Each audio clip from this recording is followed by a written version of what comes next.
Hello everyone and welcome back to our channel Active Rehab and thanks for joining in again. हम अपने channel active rehab पे बात करते हैं sports injuries की, स्पोर्ट्स फिजियोथेरेपी की, रिहैबिलिटेशन की और एक्सरसाइज थेरेपी प्रोग्राम्स की।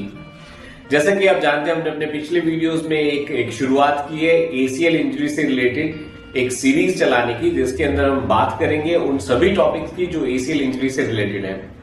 क्या प्रिवेंशन हो सकती है एसीएल इंजरीज की, एसीएल इंजरी का जब हो जाए तो इमीडिएटली कैसे मैनेज करना है, उसका रिहैबिलिटेशन कैसे होता है, बिना सर्जरी के मैनेजमेंट कैसे होता है, सर्जरी के साथ मैनेजमेंट कैसे होता है, पोस्ट सर्जिकल क्या करना चाहिए, प्रिवेंशन के लिए क्या कर सकते हैं, री इंजरी प्रिवेंट करने के लिए क्या कर सकते हैं और रिटर्न टू स्पोर्ट्स कैसे हो सकता है।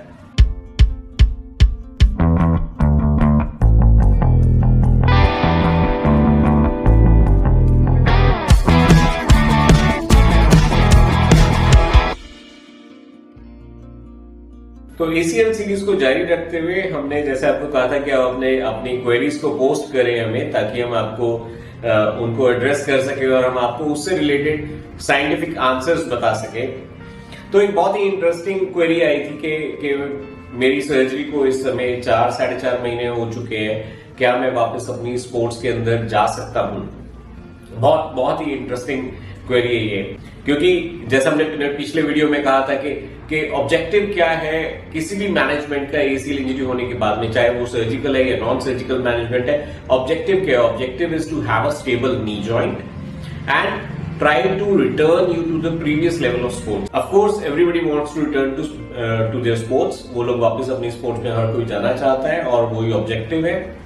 तो अब उसके लिए क्या होना जरूरी है, कब आप अपनी स्पोर्ट्स के अंदर वापस जा सकते हैं, वो बहुत ही इंपॉर्टेंट क्वेश्चन है। इसका आंसर मैं कुछ पॉइंट्स में दूंगा, जो 4-5 पॉइंट्स की फॉर्म में मैं आपको इसका एक जवाब दूंगा, और यदि वो सारे पॉइंट्स आपके टिक होते हैं तो you can go for your sports और स्पोर्ट्स स्पेसिफिक ट्रेनिंग।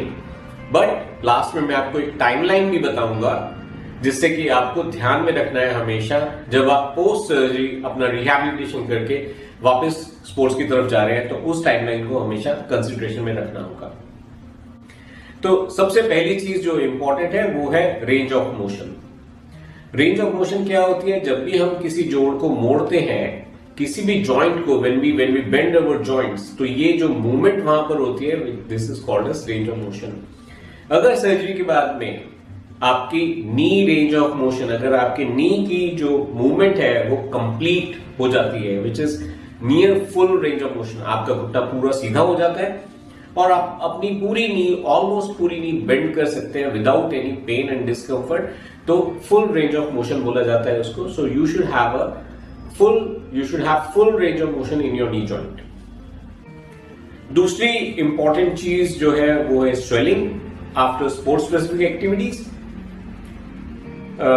जब आप अपनी स्पोर्ट्स स्पेसिफिक एक्टिविटीज या जब आप स्पोर्ट्स स्पेसिफिक ट्रेनिंग पे आ जाते हैं, तो उस ट्रेनिंग के बाद में आपको घुटने के अंदर स्वेलिंग नहीं आनी चाहिए।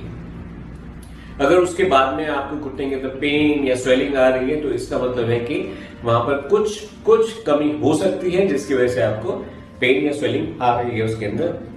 सो you should not have pain and swelling after sports specific activities. तीसरी चीज जो इसके अंदर कंसिडरेशन करने वाली है वो है strength and endurance of your muscles.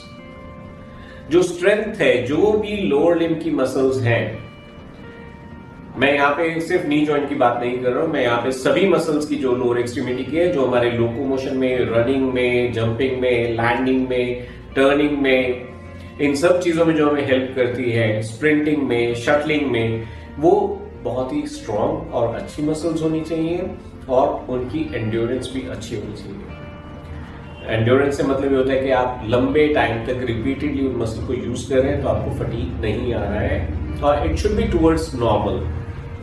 तो स्ट्रेंथ और endurance should be very good. अगर हम इंजर्ड और नॉन इंजर्ड लेग की बात करें, तो जो इंजर्ड लेग है that should at least have 90% of strength of your uninjured leg. इसके बाद में जो इंपॉर्टेंट पॉइंट रह जाता है वो रहता है कंट्रोल एंड बैलेंस।